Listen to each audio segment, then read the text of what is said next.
Dans le monde, il se passe des choses de malade mental, mais sur le marché, c'est hyper ennuyant, ça pue. Donc si ça continue, je vais faire des vidéos de guitare, les mecs, ça sera plus amusant. Non, plus sérieusement, les mecs, on va parler de crypto, des news importantes de la journée. C'est parti, c'est parti. Bon, alors on commence tout de suite par le BTC. Alors actuellement, il est aux alentours des 80 000 dollars. On est venu buter là sur cette petite trendline que je t'avais tracée hier. On est venu la titiller et visiblement on se fait rejeter. Pourquoi est-ce qu'on se fait rejeter? Eh ben c'est simple, c'est simple. On a Donald Trump qui nous met de la pression, le S&P 500 il crachouille et forcément le Bitcoin n'aime pas ça. Le Bitcoin n'aime pas ça et il nous le montre bien. Toujours est-il que actuellement sur le S&P 500 on commence à faire une belle correction. Depuis le sommet, depuis notre top, on a réalisé un moins 10%. Sur le S&P les gars c'est majeur quand même. Donc si tu veux mon avis sur le Bitcoin et la crypto-monnaie en général, il y a tout qui est réuni pour repartir à la hausse. Il y a tout qui est réuni pour avoir un rallye haussier. On a des divergences en pagaille. Comme tu peux le voir sur le Bitcoin, c'est hyper flagrant, genre en daily, et on a bien l'impression qu'en weekly, elle est en train de se dessiner aussi. Là, comme tu peux le voir, je te la trace là, tac. Il y a tout qui est réuni, les planètes sont alignées, on a des lois qui commencent à passer pour faciliter le travail des entreprises crypto, on a l'économie qui est pas dans le mal, mais voilà, l'adoption n'arrive pas à arriver parce que forcément c'est en fonction du prix. Si le prix du Bitcoin il descend, ben ça attirera pas les gens parce que les gens rentrent dans la crypto dans un premier temps pour l'aspect spéculatif. Et là, la spéculation, elle est au sud, donc c'est compliqué. Ensuite, ce dont je voulais te parler, c'est la correction qu'on est en train de vivre sur les marchés traditionnels vis-à-vis du S&P 500. C'est pareil avec le Nasdaq, on va se concentrer sur le S&P 500. Ok. Grosso modo, pour ceux qui étaient là cet été, l'été dernier, on a eu une grosse correction qui a fait extrêmement mal. Vraiment, la correction, elle est arrivée pour nous mettre un coup derrière la nuque, là, pour bien nous achever, avec les carry trades. Tout le monde appelait à une fin de marché, à l'éclatement d'une bulle, et je suis bien d'accord, il y a une grosse bulle sur les marchés financiers, il y a plein d'entreprises qui ne valent pas leur valorisation, mais voilà, l'histoire nous a prouvé que les politiques, l'histoire nous a prouvé que les investisseurs, les grands fonds d'investissement n'ont pas envie de faire cracher les marchés et du coup à chaque fois que la bulle commence à se dégonfler, ils mettent un bon coup d'air, tu vois, ils se vident les poumons dans la bulle pour la faire gonfler encore. Et ça fait des années que ça dure. Donc l'idée c'est de se dire, ok, si tu considères que on est dans une espèce de manipulation, que finalement on n'aura pas de récession parce que Donald Trump, la Fed, Jérôme Powell vont baisser les taux, vont imprimer de l'argent magique, vont trouver une technique pour faire relever les marchés. De la même manière qu'en juillet-août 2024. Donc du coup, qu'est-ce qui s'était passé? Combien de temps est-ce que ça avait duré depuis l'ATH jusqu'au bas de cette correction? Et en termes de temporalité, ça avait duré l'équivalent de 20 jours. On avait eu 20 jours dans le rouge jusqu'à refaire une jambe haussière. Et du coup, si on compare cette durée avec ce qu'on est en train de vivre actuellement, depuis le top du S&P 500, eh bien on peut voir qu'on est à 22 jours. Donc si tu es confiant sur le fait que finalement on n'aura pas de récession comme ça dure depuis maintenant des années, des décennies, j'ai envie de te dire, on pourrait bel et bien être proche d'un retournement sur le S&P 500, sur les marchés traditionnels, et ça induirait que le Bitcoin pourrait avoir un rattrapage qu'il attend avec impatience. Il est sur la ligne de départ, tu vois, il est prêt à bondir. Parce qu'en vérité, si tu te focuses un petit peu sur Bitcoin, à chaque fois qu'on a eu des grosses corrections qui ont fait peur à tout le monde, les gens appelaient à la récession, les gens appelaient à la fin du monde, et ça, c'est ce qu'on est en train de vivre actuellement. On l'a vécu ici, là, du coup, avec les carry trades début août, avec l'approbation des ETF Bitcoin en début janvier 2024, on avait craché complètement, les gens avaient appelé à une économie qui était trop faible et qu'en fait les ETF Bitcoin n'iraient pas compenser la faiblesse de l'économie américaine et des marchés, et on avait eu la même histoire en fin 2023, le Bitcoin était descendu aux alentours des 25 000, il avait retesté cette trendline et ensuite, donc je te laisse te faire ton propre avis, mais tu vois avec ce que je te partage régulièrement, et d'ailleurs hier je t'ai fait une vidéo où je te parlais du projet des enfants de Donald Trump, d'ailleurs lui-même en tant que président, il est chef avocat, je sais pas quoi, là du projet World Liberty Financial, et ils devraient lancer leur token au deuxième trimestre de l'année 2025, donc dans maintenant, entre 1 mois et 3 mois. Et moi, voilà, je pense pas que Donald Trump, qui est un businessman, va lancer un token sur un marché qui est complètement dans le rouge, qui est complètement désastreux. Bon, et on continue maintenant avec le président russe Vladimir Poutine, que tu connais maintenant, qui a visiblement accepté officiellement le cessez-le-feu proposé par Donald Trump contre l'Ukraine. Et directement après cette annonce, qu'est-ce qui s'est passé? Le marché a craché, il a lâché sa cible des 83 000 dollars pour redescendre à 80 000. À chaque fois que sur les marchés on a des bonnes nouvelles, le Bitcoin il s'emballe. Peu importe, c'est bonnes nouvelles, mauvaises nouvelles, le Bitcoin il crache. Donc je trouve ça extrêmement curieux, tu vois.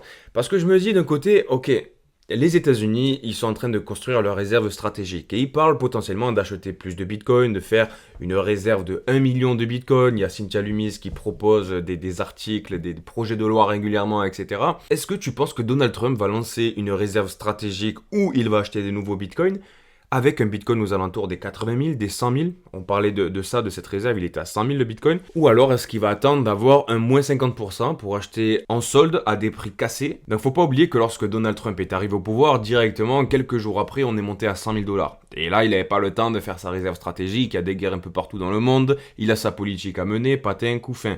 Ok.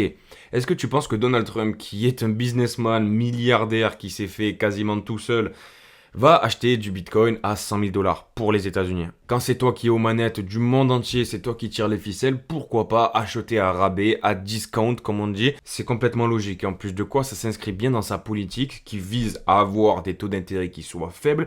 Et pour avoir des taux d'intérêt qui soient faibles, voilà, c'est un peu compliqué. Mais si tu as un crash des marchés, ah ben voilà, tout se justifie. Tu as des excuses, tu vois, tu as des excuses pour baisser les taux et pourquoi pas faire du quantitative easing. Et si tu amènes énormément d'argent en Amérique, ils vont pouvoir construire, ils vont pouvoir réindustrialiser un maximum les États-Unis. Et donc on a bel et bien l'impression que c'est son plan. C'est son plan à Donald Trump, il a envie de faire cracher les marchés un bon coup pour obliger finalement mettre le couteau sous la gorge à Jérôme Powell afin qu'il baisse les taux ou alors qu'il lance un nouveau programme d'impression monétaire. Et après quoi, les marchés pourraient repartir.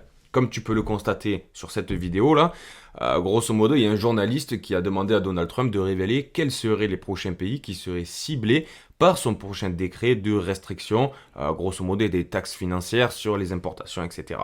Et lui, il a dit, ce serait stupide de ma part de le dire. Enfin bon, ça va gâcher la surprise. Donc, il pourrait le dire à l'avance. Il pourrait faire une liste, là, la partager sur Twitter et dire, ok, là, il y a tant pour les États-Unis, tant pour la Chine, patata. Pourquoi il le fait pas? Parce que lui, il veut jouer sur la peur, il veut jouer sur les résultats, les marchés financiers, parce que ça fait parler énormément de personnes. Les grands riches, les grands bonnets, les hommes d'affaires des pays concernés, ils vont mettre la pression au président, ils vont mettre la pression au gouvernement. Putain, là, il y a tout qui est en train de se casser la gueule. Ma société qui était capitalisée à des milliards, elle commence à perdre 20% à cause de tes conneries. Allez, accepte ce qu'il dit Donald Trump. Donc tu vois, moi je pense que les annonces de Donald Trump, elles sont extrêmement bien contrôlées. Et donc la question à se poser, c'est quand est-ce qu'il va arrêter sa communication désastreuse pour faire repartir les marchés? On a la décision de la Fed sur les taux d'intérêt qui va tomber mercredi à 19h heure française. Et ça, tu vois, potentiellement, ça pourrait agir comme un petit catalyseur là aussi. Ces derniers temps, peu importe si les annonces étaient bonnes, peu importe si les nouvelles étaient incroyables pour la crypto, si on t'avait dit que Jésus-Christ possédait du Bitcoin, le Bitcoin aurait quand même craché. Ce qui pourrait prendre à revers le marché, ça serait d'avoir une annonce positive qui n'a pas été prévue, qui n'a pas été pricée par le marché. Potentiellement, tu vois, tout le monde dit on n'aura pas de baisse des taux. Je suis convaincu qu'on en aura en 2025, mais là, le marché, le consensus ne s'attend pas à avoir une baisse des taux d'intérêt le 19 mars. Contre toute attente, si on a une baisse des taux d'intérêt, là, le marché pourrait extrêmement apprécier cette bonne nouvelle sortie de nulle part. Donc écoute, on va suivre ça de près. Ça pourrait être une stratégie pour prendre tout le monde à revers. Ensuite, les amis, il y a des rumeurs qui tournent autour du fait que la famille de Donald Trump, via leur projet World Liberty Financial, serait en discussion pour accueillir des parts dans le plus grand exchange crypto au monde. Autrement dit, j'ai nommé Binance. En 2023, le gouvernement avait tout fait pour détruire cet exchange. Au profit de quoi? Au profit de Coinbase, on le sait. Il leur avait mis une amende de 4,3 milliards de dollars parce qu'ils étaient accusés de violation des lois anti-blanchiment des États-Unis. C'est complètement pipeau, tout le monde le sait, mais c'est passé quand même parce que c'est les rois du monde, qu'est-ce que tu veux faire contre le roi? Toujours est-il que là on a des rumeurs autour du fait que le président américain, notre bon vieux McDonald Trump, pourrait placer des pions dans Binance.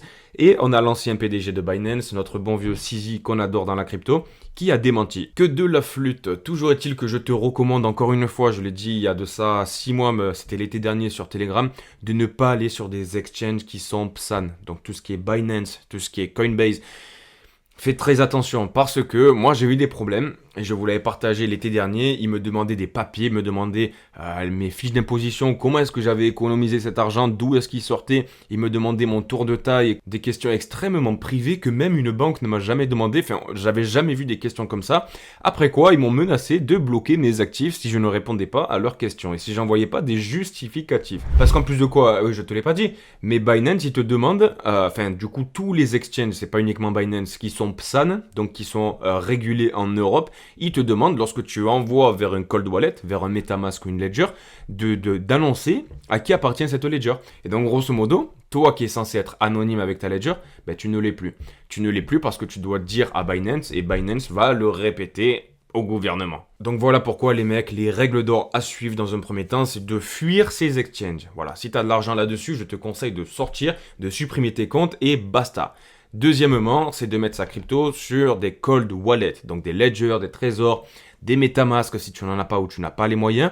Du moins, moi, c'est ce que je fais, c'est ma ligne de conduite et jusqu'à maintenant, j'ai pas eu de problème. Ensuite, je te repartage un post qui a été publié par Mr Crypto dans lequel tu peux voir la charte de la Global Liquidity Index avec la charte de BTC en logarithmique, tu l'as compris.